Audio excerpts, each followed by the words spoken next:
Hey, what is going on, Twintendo Nation? Hope you're having an awesome day.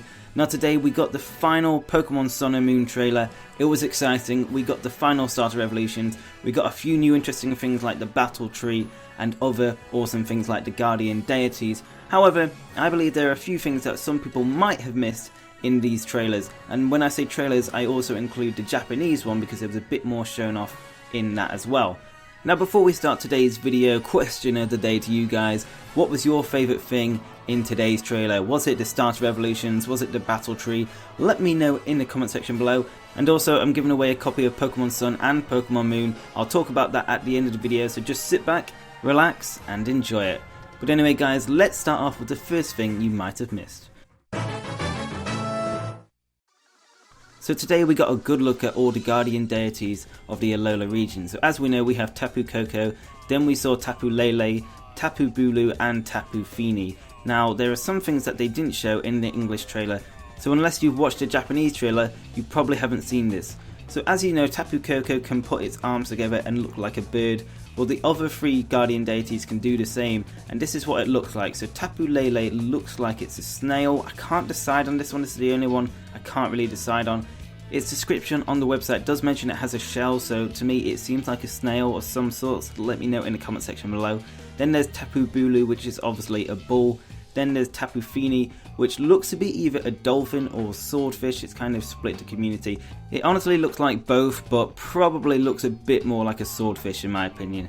Now in the English trailer they did show that each Guardian Deity has their own ability which activates a certain terrain. However, it didn't really explain what those actually did. So I actually have a description of all four, including Tapu Koko's for those who have forgotten it. So first of all, Tapu Koko has the ability Electric Surge, which activates electric terrain. Electric type moves are stronger for Pokemon on ground, and Pokemon also can't fall asleep, so it's a pretty good ability. Now Tapu Lele has Psychic Surge, which activates psychic terrain. Psychic type moves become stronger for Pokemon on the ground, and Pokemon cannot be hit by priority moves, which is a very good ability, especially if you know Pokemon such as Talonflame, which kind of prides itself on priority. That's not going to be useful at all. Now next up is Tapu Bulu, which has the Grassy Surge ability, and this activates grassy terrain, which boosts the power of any grass type moves used by Pokemon on the ground, and restoring a bit of HP to them each turn, so it's a bit like Leftovers. It's a very good ability. But that's not all, it also halves the damage taken from the moves Earthquake, Magnitude and Bulldoze. Very good ability. Tapu Bulu, if it is a good Pokemon, then it's definitely going to be on a lot of teams with an ability like that.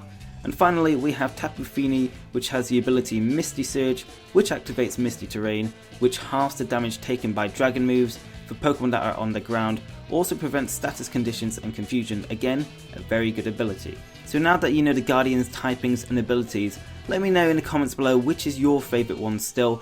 Ever since they revealed Tapu Koko, I really like it. However, the other three Guardians have really good designs and abilities as well, so to be honest, I like them all equally. But as I said, let me know in the comments below which is your favourite. Now in the English trailer today they showed a new Z move, which is for the Guardians of Alola, and this Z move is typically named Guardian of Alola, and it deals damage equal to 75% of the target's remaining HP, so it does a lot of damage. However, in the English trailer they only showed Tapu Koko using the move, and since it summoned this big yellow giant, a lot of people were assuming that the giant would be different colours depending on which deity summoned it.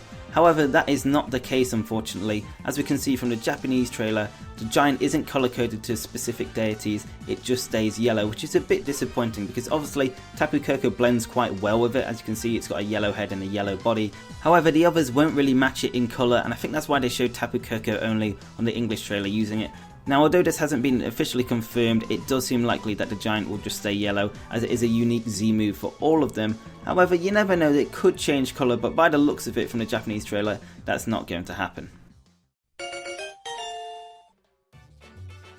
Now the introduction of Red and Blue in today's trailer was a massive surprise, and not only that, the fact that their designs changed as well was also a really cool thing to see. And what was also cool was an Easter egg that was on a red shirt. If you haven't realised already, it says 96, which is a reference to the release date of Pokemon Red in Japan, which was February 27th, 1996. So I thought that was a really cool detail from Game Freak, and once again is another way to show off the 20th anniversary of Pokemon. In the latter part of today's trailer, they showed off a new feature which will be in the post-game of Pokémon Sun and Moon, and this is called the Battle Tree.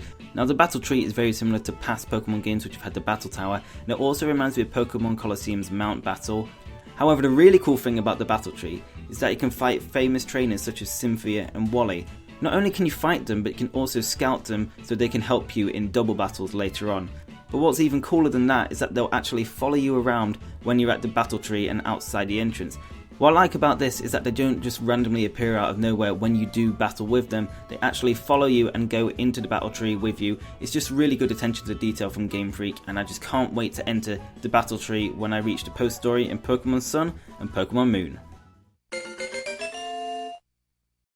Now the final thing you may have missed is something to do with Wally, who appears at the battle tree.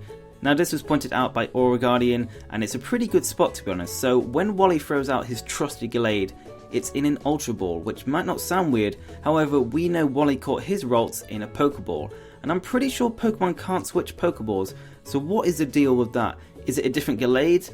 Is that the real Wally? The plot thickens. Honestly, don't know what to make of that. Guys, let me know in the comment section below. But anyway, that's it for those 5 things you may have missed in the final Pokemon Sun and Pokemon Moon trailer. We're less than a month away till the game's release, and I just can't wait to play them. So guys, let me know in the comments below what you're looking forward to in Pokemon Sun and Moon. And if you want to win a copy, then there are 2 links in the description that take you to a Twitter giveaway. All you have to do is retweet the corresponding tweets and follow me on Twitter, and you've got a chance of winning a copy of Pokemon Sun or Pokemon Moon. And a lot of people ask me, yes, you can enter both competitions. So guys, if you did enjoy this video, definitely drop a like, really appreciate it. And if you're new around here and you want to stay up to date with everything Pokemon Sun and Pokemon Moon and also Pokemon Go, then hit the subscribe button down below. Anyway guys, thank you very much for watching. I hope you have an awesome day, and I will see you on the next video. Peace!